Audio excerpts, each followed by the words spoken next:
নবগ্রামে solar পাম্পের সাহায্যে কৃষিতে চাষ করবেন চাষিরা। আর বিদ্যুৎ বিলের ভয় নেই। সোলার পাম্প দিয়ে সেচের জল ব্যবহার করে চাষ করবেন চাষিরা। ভালো এবং উন্নত চাষাবাদ করার জন্য কৃষকদের জন্য সবচেয়ে গুরুত্বপূর্ণ বিষয় হলো পর্যাপ্ত জলের ব্যবস্থা করা, যাতে তারা সহজেই তাদের ফসলে সেচ দিতে পারে। এই দিক দিয়ে সরকার কৃষির উন্নয়নে অনেক পরিকল্পনাও নিয়ে আসছে। এবার সোলার প্যানেলের উপর জোর দিচ্ছেন কৃষি দপ্তর।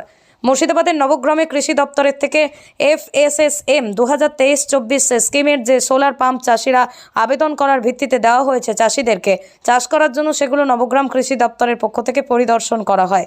সোলার পাম্প নেওয়ার জন্য চাষিরা সেপ্টেম্বর মাসে অনলাইনে আবেদন করবে। মোট জমি কমপক্ষে 3 বিঘা জমি থাকলেও স্কিমের উপর আবেদন করতে পারবেন কৃষকরা।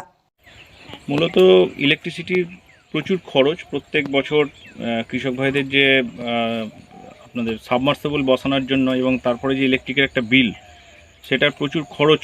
যাতে এই ব্যাপারে যদি কৃষক ভাইরা একটু সাশ্রয় বোধ করে, সেই জন্য সোলার পাম্পের একটা ধারণা নিয়ে আসা চাষিদের মধ্যে। এবং আমরা প্রত্যেক বছরই সেপ্টেম্বর মাসে নাগাদ আমাদের এখানে অনলাইন হয় এবং প্রত্যেকটাই আবেদন করে।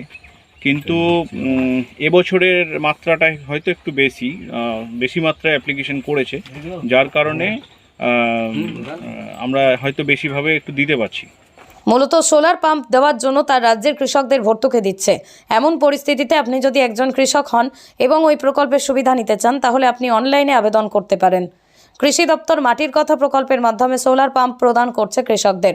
উন্নত প্রযুক্তিতে তৈরি অত্যাধুনিক পাম্পের সাহায্যে অল্প ব্যয়ে সেচের জল পাচ্ছেন কৃষকরা। এখন অবধি নবগ্রাম ব্লকে মোট 6 জন চাষিদেরকে এই সোলার পাম্প আবেদন করার ভিত্তিতেই দেওয়া হয়, যার মধ্যে নারায়ণপুর অঞ্চলের বাহালা গ্রামের গৌতম ঘোষের চাষিদের মতন চাষিদেরকে চাষ করার জন্য চাষের জল তোলার সময় যে ইলেকট্রিক বিল দিতে হয়, সেই ইলেকট্রিক বিল না দিতে হয় চাষিদেরকে, সেই দিকে লক্ষ্য করে পশ্চিমবঙ্গ সরকারের এই পদক্ষেপ নেওয়া হয়েছে।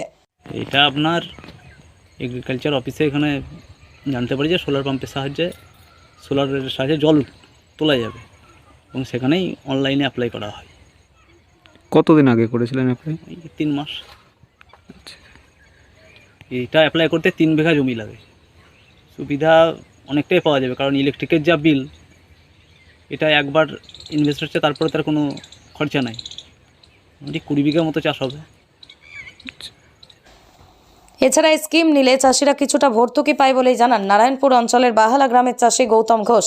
এক কথায় সোলার পাম্প বসিয়ে চাষিরা ইলেকট্রিক বিল না দিয়ে জমির চাষ করতে পারবে চাষিরা।